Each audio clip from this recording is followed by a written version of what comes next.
Peuple africain, je te confie un secret.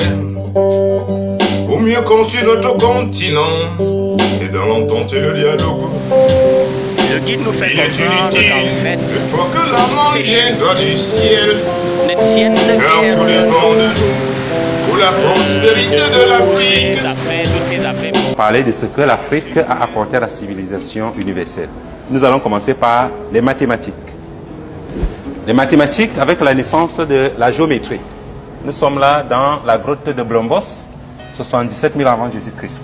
Avant cette date, on n'a pas de signe de géométrie connu dans le monde. C'est la preuve que la géométrie est née en Afrique. 77 000 avant Jésus-Christ, on a retrouvé cette pierre dans la grotte de Blombos. L'arithmétique avec l'os d'Ishango, 22 000 ans avant Jésus-Christ. Pour dire l'Africain, ça posait déjà les opérations de base, c'est-à-dire la multiplication, la soustraction, la division, etc. Wow. Puisque, je vous ai dit, l'homme vit en Afrique depuis 300 000 ans. Donc 22 000 ans en réalité, c'est hier, sur 300 000 ans d'histoire. Nous continuons avec la période des empires. Le plus grand savant de tous les temps, Imhotep, le père de la médecine moderne. Il a fait la médecine pratiquement en 2700 avant Jésus-Christ. Il a écrit un traité de médecine. Hippocrate va étudier son traité en moins 500 avant Jésus-Christ à Alexandrie. Donc Imhotep a précédé Hippocrate dans la médecine de 2200 ans. Il est considéré comme le père de la médecine en Afrique. Donc en Afrique, ce n'est pas Hippocrate le père de la médecine, c'est Imhotep. Ok. Et Imhotep va faire de lui un dieu, il va l'appeler tantôt Esculape, tantôt Asclepios. Lorsqu'on prête le serment d'Hippocrate, on prête au nom d'Imhotep, en réalité d'Asclepios ou d'Esculape. Imhotep, celui qui va aussi façonner les principes de base de l'architecture moderne que nous retrouvons dans ce bâtiment, la pyramide à degrés de Saqqara. Ah, j'ai été attends, je vais prendre ça, c'est intéressant ça. Ok. Oui, c'est dans ce bâtiment qu'on retrouve pour la première fois ce qu'on appelle en mathématiques les constantes universelles. Le pi, le mètre, le décamètre, le nombre d'or, la coudée royale. Il va former d'autres architectes, notamment Sémuno, qui va construire le tout premier bâtiment en étage connu de l'humanité, le temple d'Hatshepsut. De même que Sémuno formera d'autres architectes, notamment Emuno, qui va construire la première pyramide de Gizeh. C'est Sémuno qui a fait le temple d'Hatshepsut. Oui, ah, wow. C'est l'architecte du temple d'Hatshepsut. Ah, je ne savais pas ça. Voilà. Et vous voyez que c'est un Africain. Voilà. Et c'est le tout premier bâtiment en étage connu de l'humanité. Nous sommes 1500 ans avant Jésus-Christ. Et nous sommes dans la vallée ce palais-là, c'est magnifique. Hein. Voilà, c'est Muno. Ici, nous avons le théorème dit de Pythagore et de Thalès. Mais ce théorème existait... Attends, théorème de Pythagore en Afrique, je vois papyrus mathématique égyptien Rind. Oui, à l'école aujourd'hui, on les enseigne sous le vocable de théorème de Pythagore et de Thalès. Mais nous avons ici la preuve formelle que ce théorème existait 1000 ans, 1500 ans avant l'arrivée de Pythagore et de Thalès en Égypte. C'est les théorèmes qui ont été conçus dans la construction des pyramides en réalité.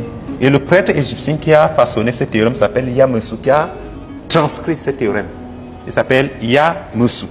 Donc attends, tu veux dire que le théorème de Pythagore n'est pas le théorème de Pythagore, mais c'est un théorème égyptien qui existait 1500 ans avant la naissance de Pythagore et de Thalès. Ça, c'est une copie du papyrus de Ring. L'original se trouve au British Museum en Angleterre. Ils peuvent aller vérifier. Ok. Ici, nous avons la bibliothèque, mais partons de l'écriture. Le système d'écriture, l'écriture moderne est née en Égypte.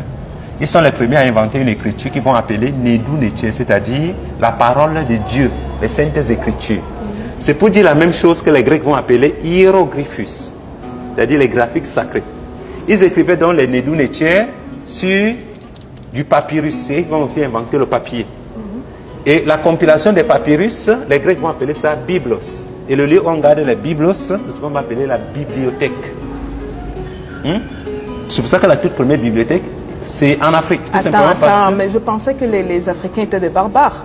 Oui, mais comment on peut avoir la première bibliothèque si on est des barbares? Tout simplement parce qu'on a inventé l'écriture et le papier. Il fallait conserver ces quelque part. L'Africain a inventé l'écriture. Et le papier.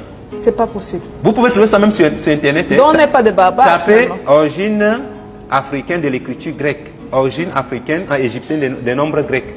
Origine égyptienne de l'écriture latine. Vous allez trouver des articles dessus. Et c'est les Africains qui vont construire la toute première bibliothèque d'Europe, qu'on va appeler l'oracle de Dodon, sur l'image de l'oracle d'Amon. Ok. Et l'écriture moderne que nous connaissons vient de là. Les Égyptiens vont donc synthétiser cette écriture à travers 3 alphabets. L'hiératique, le démotique et le méroïtique. Et c'est à travers ces 3 alphabets qu'on écrit toutes les langues du monde. Et c'est de là que tout est parti. Et c'est pour ça que vous allez voir Dans bibliothèque aussi, je vous ai dit que la compilation des biblos, on va appeler ça bibliothèque. Et c'est le mot biblos qui va donner le mot Bible. C'est pour ça qu'on dit que la Bible est la parole de Dieu. Pourquoi? Parce que sur les Bibles, on écrivait les Nedou Netier, c'est-à-dire les Saintes Écritures. C'est aussi simple que ça. Hein? Ça, c'est d'un point de vue historique. Voilà. On continue avec le calendrier. Pourquoi le calendrier? Vous devez savoir que la civilisation est une conséquence de l'agriculture, la pratique de l'agriculture. Sans agriculture, on n'a pas de civilisation. En fait, lorsque l'homme naît, il vit de transhumance, de la chasse, de la cueillette. Il n'est pas fixé sur un territoire donné. Il commence à se fixer à partir du moment où il commence à pratiquer l'agriculture. Il crée donc les premiers regroupements humains qu'on appelle les proto-villages. N'est-ce pas? Quand il crée les proto-villages, il doit délimiter les espaces pour que chacun ait sa parcelle. Il invente l'appantage. Il doit savoir quand semer, quand récolter. Pour ne pas travailler en vain, il invente le calendrier. Les heures creusent donc. Entre la semis et les récoltes, il a le temps pour philosopher, il a le temps pour rendre un culte à Dieu, pour se poser les questions d'ordre existentiel. D'où je viens? Comment se fait-il que je sois là? Donc, le calendrier, comme la civilisation. Sans agriculture, vous n'avez même pas le droit. Vous n'avez pas la politique. Vous n'avez rien. Allez voir la vidéo, vous allez mieux comprendre. Exactement. Vous avez les systèmes de gouvernement. Je ne vais plus revenir sur les pyramides, puisqu'on a vu les constructions là-bas. L'État moderne est né en Égypte. Le chef d'État, le pharaon. Le premier ministre, le Tchatchi. Les circonscriptions administratives, les noms. Le maire, ils appellent le maire Menut. M-E-R-N-W-I-T. Menut. Donc même la fonction de maire est née là. En fait, les Grecs vont venir porter l'État, la République. La République est égyptienne, elle n'est pas grecque. La preuve c'est quoi? Platon écrit sa République lorsqu'il est étudiant en Égypte. Il rêve donc que sa Grèce natale qui se déchire dans les guerres du Péloponnèse entre la Ligue d'Athènes et la Ligue de Spa sera un jour un pays réunifié et dirigé par les prêtres savants, ce qu'il a appelé les philosophes rois. Juste pour situer des gens aussi, quand on parle d'Égypte, on parle de l'Égypte noire. Hein. On parle de l'époque. Oui, je parle de l'Égypte avant l'arrivée des Arabes. Les Arabes arrivent en Égypte exactement en 641 avec la prise d'Alexandrie par les Sarrasins. Donc on connaît la date exacte. 641, la prise d'Alexandrie. Voilà. Donc, nous parlons de l'Égypte bantou, noir et bantou. C'est de ça que nous parlons. C'est-à-dire l'Égypte qui va du pharaon, comment on dit, Namer, le fondateur de la première dynastie, à Nectanebo, le dernier pharaon noir. Je ne parle pas des envahisseurs, parce que les envahisseurs ne sont pas des pharaons. Il faut qu'on se comprenne. Après l'Égypte, nous entrons dans l'empire du Mali. Normalement, on aurait dû mettre le Ghana, n'est-ce pas? Mais faute d'espace, on a sauté le Ghana. Mais l'empereur du Ghana a été destitué parce qu'il a refusé de se convertir à l'islam, n'est-ce pas? Et sur les cendres du Ghana, on était dans le Mali. Mais même à l'heure du Mali, vous retrouvez des universités, n'est-ce pas? Avec l'université Sankoré de Tombouctou. Que tout le monde connaît, oui. J'espère. Okay. Et même à cette époque, il n'y a pas encore d'université en Europe. Les universités en Europe arrivent à quel moment? À partir du moment où les Arabes qui ont conquis le nord de l'Afrique vont convertir les Africains qui étaient pratiquement sur toute la bande, c'est-à-dire partant de l'Égypte jusqu'en Mauritanie. Les Africains convertis à l'islam, c'est eux qu'on appelait les morts. C'est les morts qui vont donc prendre l'Espagne, le Portugal, le sud de la France et le sud de l'Italie, avec la prise de Kunduz. Et ceux qui vont introduire donc la science de la navigation en Europe, les arts, comment on dit, l'écriture et tout ce que vous connaissez. Parce que l'Église avait plongé l'Europe dans le Moyen-Âge à travers ce qu'on appelle en théorie de connaissance la scolastique. Ok. Ici, vous avez donc les papyrus de Tombouctou, n'est-ce pas, qui sont écrits ce sont des langues africaines, mais écrites en écriture arabe. C'est un peu comme on peut écrire le Douala avec l'alphabet français.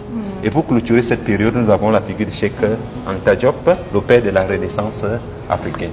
Donc ça, c'est le précédent égyptien que le concept des miracles grecs cache. Ça, c'est le précédent égypto-libyen, alors le précédent africain que Ernest Renan a enterré avec le concept des miracles grecs.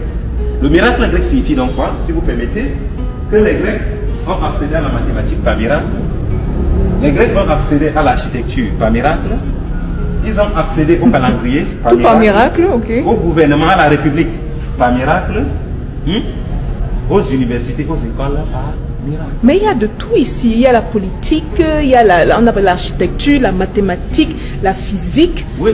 Il y a la médecine. Dans la vidéo précédente, je vous ai dit que tout est un. Tout est un. Il n'y a pas de différence entre le mathématicien et le théologien, entre le juriste et le chimiste.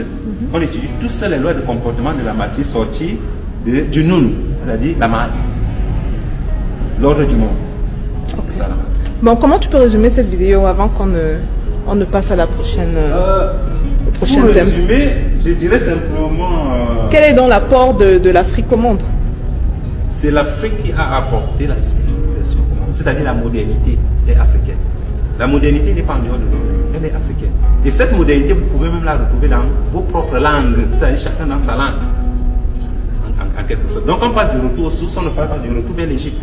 C'est-à-dire chacun doit retourner vers sa culture, sa langue, essayer de comprendre les éléments qui sont demeurés sous forme de folklore. Quelle est l'origine de tout ça? Et il va se reconnecter à l'Égypte seul. Il n'aura pas besoin de forcer.